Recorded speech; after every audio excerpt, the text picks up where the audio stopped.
खून से खेलेंगे होली कर वतन मुश्किल में है। सरफरोशी की तमन्ना अब हमारे दिल में है। दोस्तों, हमारी भारतीय सेना में एक से बढ़कर एक जांबाज जवान शामिल है। साथ ही कई जवान ऐसे भी रहे जो सरहदों पर देश की रक्षा करते हुए शहीद हो गए। लेकिन इन सब के विपरीत आज हम आपको अपने इस वीडियो में एक ऐसे जवान की कहानी बताने वाले हैं जो सिक्किम में भारत चीन सीमा पर अपनी मौत के 48 साल बाद भी सरहद की रक्षा कर रहा है।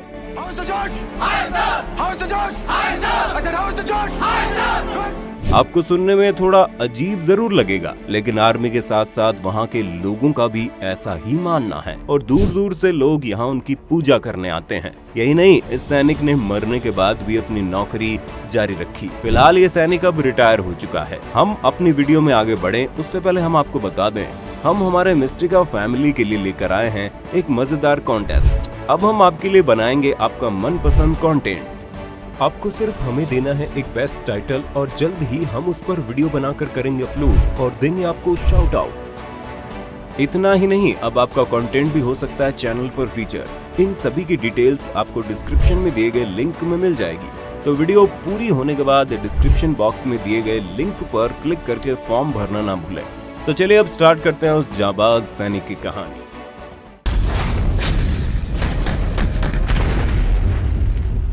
भारत चीन की सीमा की कठोर ऊंचाइयों पर भारतीय सेना हमेशा बेफिक्री के साथ तैनात रहती है। चीन की चतुराई के बावजूद सैनिक सरहद की सुरक्षा को लेकर हमेशा आश्वस्त रहते हैं। लाख मुश्किलें आए, लेकिन यहाँ कोई भारतीय सेना का बाल भी बांका नहीं कर सकता, क्योंकि यहाँ सैकड़ों सैनिकों के साथ एक ऐसा सैनिक भी तैनात है जो दिखता नहीं पर यहाँ मौजूद है। जी हाँ, हम बात कर रहे हैं बाबा हरभजन सिंह की। हरभजन सिंह का जन्म 30 अगस्त 1946 को गुजरांवाला, जो कि अब पाकिस्तान में है, वहां हुआ था। सेना के रिकॉर्ड के मुताबिक हरभजन सिंह 1966 में पंजाब रेजिमेंट में एक आम सिपाही के तौर पर शामिल हुए थे। कुछ समय बाद उनकी तैनाती नाथू ला में हुई और वहीं एक हादसे में उनकी मृत्यु हो गई। ऐसा कहा जाता है कि ये हादसा तब हुआ जब वो घोड़ों के काफिले को तुकुला से डोंगचुई ला ले जा रहे थे। तभी वो वहां फिसल कर एक नाले में गिर गए। पानी की तेज धारा में उनका शरीर बहकर घटना स्थल से 2 किलोमीटर दूर जा पहुंचा।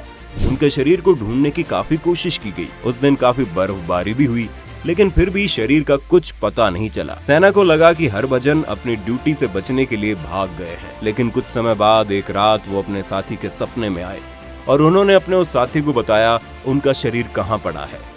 सुबह होते ही जब सैनिकों ने तलाश की तो हरभजन सिंह का शव और राइफल वहीं से बरामद हुए जहां उन्होंने सपने में बताया था। सेना से हरभजन सिंह को भगोड़ा मारने की गलती हो गई थी, इसलिए उन्होंने अपनी इस भूल को सुधारा और उनका अंतिम संस्कार पूरे सम्मान के साथ किया। कुछ समय बीता और कुछ समय बाद ही हरभजन अपनी टुकड़ी के एक सैनिक के सपने में फिर से आ गए और उन्होंने उससे कहा कि उनका शरीर गया है, लेकिन उनकी आत्मा अब भी ऑन ड्यूटी ही रहेगी। शुरू में तो सपने की बात को वहम मानकर किसी ने ध्यान नहीं दिया, लेकिन फिर बाद में साथी सैनिकों के साथ कुछ ऐसा होने लगा जो अजीब था। जैसे अगर किसी से कोई गलती होने वाली होती या उनके साथ कोई अनहोनी घटना होने वाली होती तो हरभजन पहले से ही सपने में आकर सावधान कर देते। साथ ही वहाँ ड्यूटी कर रहे सैनिकों का मानना तो ये भी था कि सिक्किम की भयंकर ठंड में भी किसी सैनिक को झपकी नहीं लग सकती थी और अगर गलती से लग भी जाती तो उसे बाबा का थप्पड़ पड़ जाता था। हाँ, माफ कर दो बाबा जी, माफ कर दो, अब से ऐसी गलती नहीं होगी। सैनिकों को हमेशा ये एहसास होता था कि हरभजन सिंह हमेशा उनके साथ है। ऐसा नहीं है कि सिर्फ भारतीय सैनिकों को ही हरभजन सिंह के होने का एहसास हुआ हो, बल्कि कई चीनी सैनिक भी इस बात को मानते थे। चीन के कई सैनिकों ने भारतीय अधिकारियों से कहा था कि आपका एक सैनिक यहाँ घोड़े पर घूमता है, उसे वापस बुला लो। जब ये बात बड़े अधिकारियों तक पहुंची तो उन्होंने इस बात की तहकीकात की। इसके बाद ये मान लिया गया कि बर्फीले तूफानों के बीच जब सैनिक सीमा की रक्षा कर रहे हैं तब एक ऐसा सिपाही भी उनके बीच मौजूद होता था जो दिखाई नहीं देता था, क्योंकि वो आत्मा है। हरभजन सिंह सैनिकों के लिए बाबा हरभजन सिंह हो गए। इसके बाद वहीं खाली पड़े एक बंकर में उनका मंदिर बना दिया गया। उसमें उनकी वर्दी, जूते, बाबा का बिस्तर और बाकी का सभी जरूरी सामान रख दिया गया। सेना ने उन्हें ड्यूटी पर मुस्तैद सिपाही का दर्जा दिया। जो नियम सब सैनिकों पर लागू होते थे वो उन पर भी होने लगे। यहाँ तक कि तनख्वाह, छुट्टी से लेकर प्रमोशन तक बाबा के मंदिर का जिम्मा आर्मी ने अपने हाथों में ले लिया। उन्हें सुबह के नाश्ते से लेकर खाने तक सब कुछ परोसा जाने लगा। जैसे ही रात का समय होता मंदिर के दरवाजे बंद कर दिए जाते, क्योंकि ये बाबा की ड्यूटी का समय होता था। और कई दफा ऐसा हुआ जब सुबह सैनिक बंकर में आते तो देखते थे कि चादर तनी हुई नहीं है बल्कि उसमें सिलबट्टे हैं। वहाँ रखे जूतों में मिट्टी लगी होती थी। भारतीय सेना बाबा हरभजन को भारत चीन के बीच होने वाले हर फ्लैग मीटिंग में शामिल किया करती थी। उस मीटिंग में उनके नाम की खाली कुर्सी रखी जाती थी। बाबा हरभजन को उनकी छुट्टी पर गांव भी भेजा जाता था। इसके लिए ट्रेन में स्पेशल सीट रिजर्व की जाती थी और 3 सैनिकों के साथ उनका सारा सामान उनके गांव भेजा जाता था। जब उनकी छुट्टी के 2 महीने पूरे हो जाते तो फिर सैनिकों को वहां भेजकर उन्हें वापस सिक्किम बुला लिया जाता था। जिन 2 महीने बाबा छुट्टी पर रहते उस दरमियान पूरा बॉर्डर हाई अलर्ट पर रहता था, क्योंकि उस वक्त सैनिकों को बाबा की मदद नहीं मिल पाती थी। ऐसे में सीमा पर तैनात जवान हाई अलर्ट पर रहते थे। 2006 में बाबा को रिटायर कर दिया गया और उसके बाद कहा गया बाबा यहीं बंकर में रहते हैं और देश की सुरक्षा करते हैं। भारतीय सैनिकों में बाबा हरभजन से काफी आस्था जुड़ी है। भारतीय सेना के जवान अपनी ड्यूटी पर जाने के दौरान बाबा के मंदिर में मत्था टेकने जाते हैं।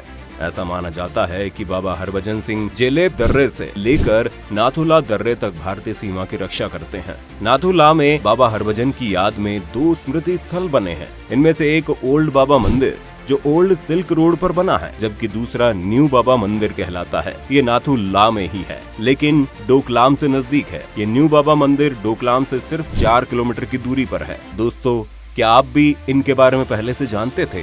क्या आपने भी ये मंदिर देखा है? अगर हाँ तो अपने अनुभव हमारे साथ कमेंट बॉक्स में जरूर साझा करें। अगर आपको हमारी आज की वीडियो पसंद आई हो तो वीडियो को ज्यादा से ज्यादा लाइक करने के साथ साथ इसे अपने दोस्तों और रिश्तेदारों के साथ शेयर करना ना भूलें। साथ ही अगर आप हमारे YouTube चैनल पर नए हैं तो चैनल को सब्सक्राइब जरूर करें। और अगर आप Facebook पर हमारी ये वीडियो देख रहे हैं तो हमारे Facebook पेज को लाइक करें। फिलहाल आज के लिए बस इतना ही। अब दीजिए इजाजत। आपका बहुत बहुत शुक्रिया।